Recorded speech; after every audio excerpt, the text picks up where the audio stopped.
Hi, thanks for joining us with Hope with Answers. I am Dr. Simi Barnett. I am a stage 4 ALK positive lung cancer patient, and I'm here with Dr. Jacob Kaufman. So, we've been talking about liquid biopsies.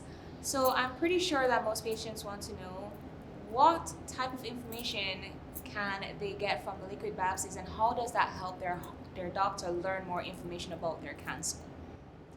Absolutely. So I think first it's important to say that while there are some situations where you definitely have to have a tissue biopsy and a liquid biopsy can't replace it, there are a number of situations where liquid biopsies can be really useful for the care of lung cancer patients.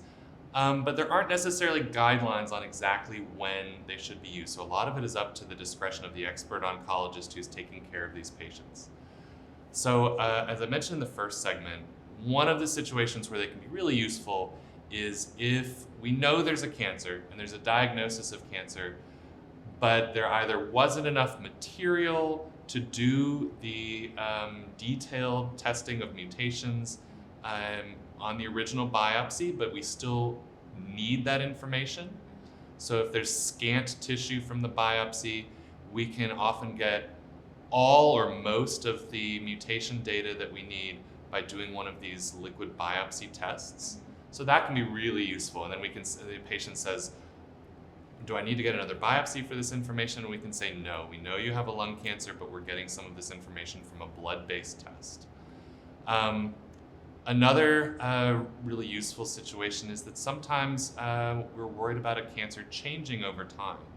So this can be useful if we have a patient who's on an established treatment, for instance, an inhibitor, an oral drug that's targeting a mutation in EGFR or ALK.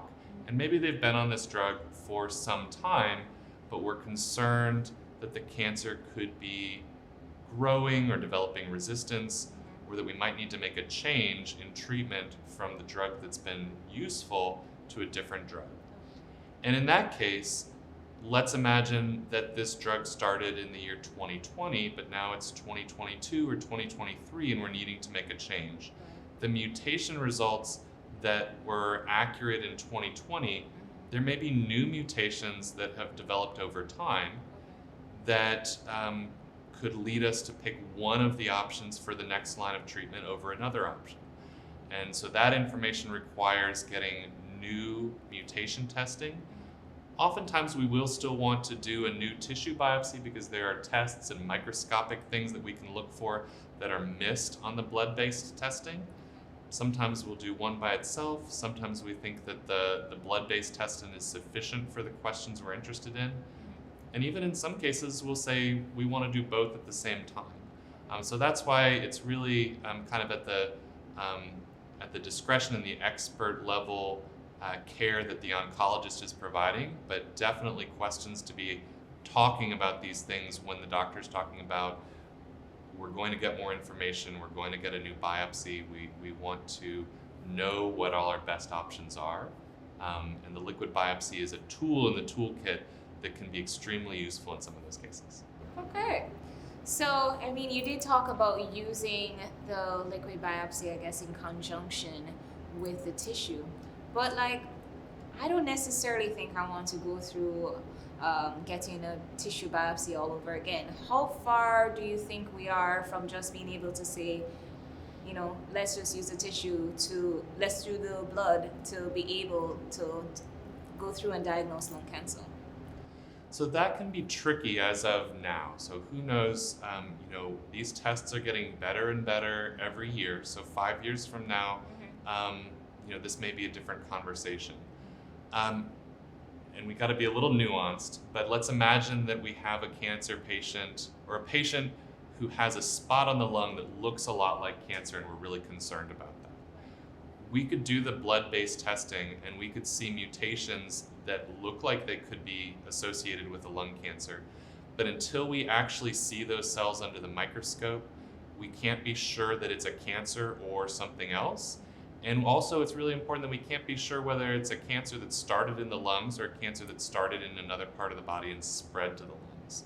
Now, those blood-based tests may get better at giving us that type of information, but as of now, we have to at least have the confirmation that there are lung cancer cells in the body on a microscope slide.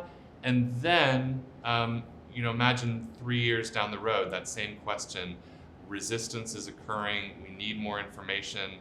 And at that point, if we know there's a cancer and the patient says, well, doc, I don't want to go through a biopsy, the doctor may say, well, that's fine.